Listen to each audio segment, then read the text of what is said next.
सभी लोग, स्वागत है आप लोगों का हमारे वर्क एजुकेशन के चैनल पर। तो जैसा कि आप स्क्रीन पर देख रहे हैं, आज हम लोग डिस्कस करने वाले हैं एमसीक्यू रिलेटेड टू हीट कन्वेक्टर्स। ठीक है, मेन कंटेंट इसका ऑलरेडी चैनल पर है, आप लोग पहले उसको देख लें, जहाँ पर कि हमने कन्वेक्टर के सभी पार्ट्स को एक्सप्लेन किया है, उनके फंक्शंस को एक्सप्लेन किया है।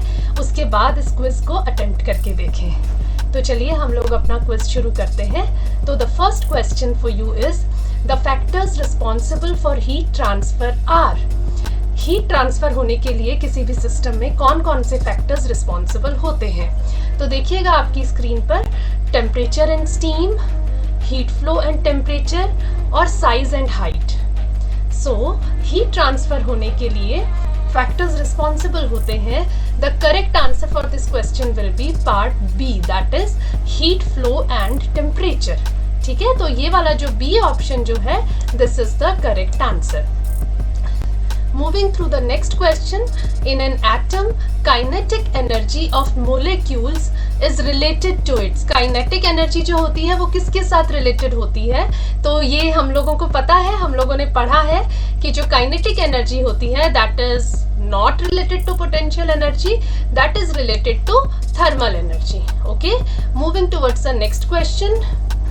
The exchange of thermal energy between two bodies is known as. जब थर्मल एनर्जी एक बॉडी से दूसरी बॉडी में एक्सचेंज होती है, एक सिस्टम से दूसरे सिस्टम में एक्सचेंज होती है जब थर्मल एनर्जी, तो उसको क्या कहते हैं? Is it energy transfer, is it heat transfer और इज इट एटम एक्साइटमेंट?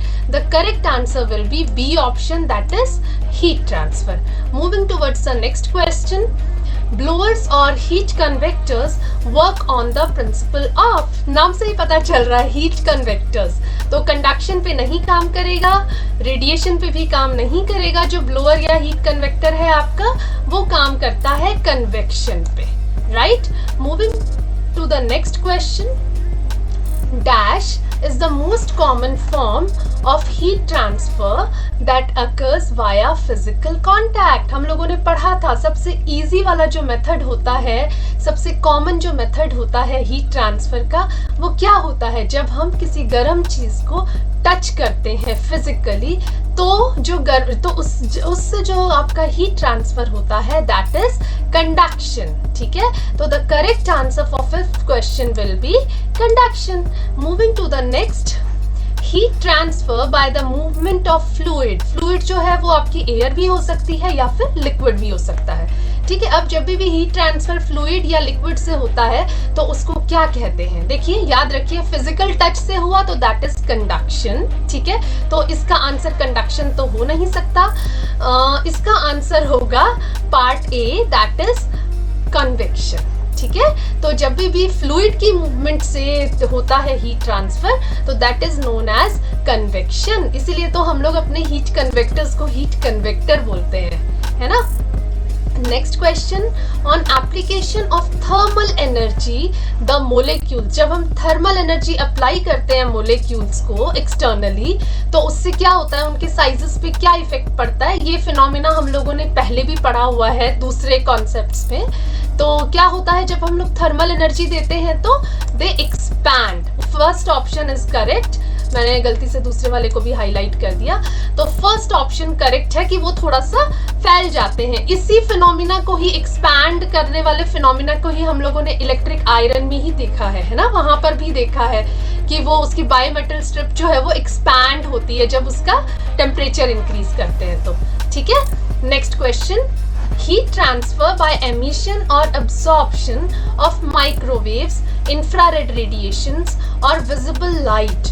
जब रेडिएशंस की बात आ गई, विजिबल लाइट, माइक्रोवेव्स, अलग अलग टाइप की रेडिएशंस के थ्रू जब हीट ट्रांसफर होता है, तो उसको हम लोग कंडक्शन भी नहीं कह सकते। कोलिजन का तो मतलब ही दूसरा होता है। कोलिजन क्या होता है? एक दूसरे से टकराना। ठीक है, तो क्वेश्चन नंबर 8 के लिए करेक्ट ऑप्शन है option a, that is radiation. ठीक है, next question, in a heat convector dash is used as a heating element. अब हीट कन्वेक्टर है तो उसमें हीटिंग एलिमेंट, हीट जनरेट करने के लिए हम लोग क्या यूज कर रहे हैं?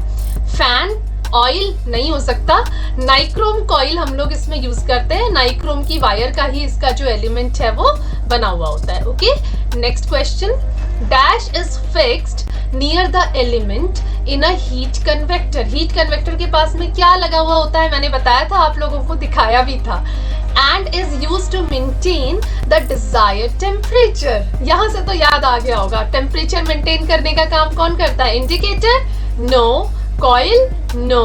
The correct option for this question is thermostat. Okay, next question, note करते जाइएगा बच्चे आप लोग अपना अपना score.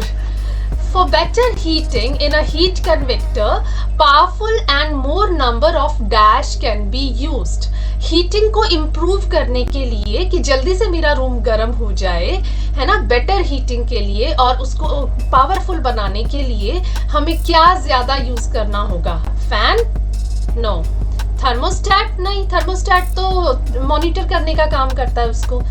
Correct answer for this question will B nichrome wire. ठीक है, वही हीट जनरेट कर रही है क्योंकि। Next question, a powerful heat conveyor has dash power rating. ध्यान से इसको पढ़िएगा, dash power rating, that is it uses dash power.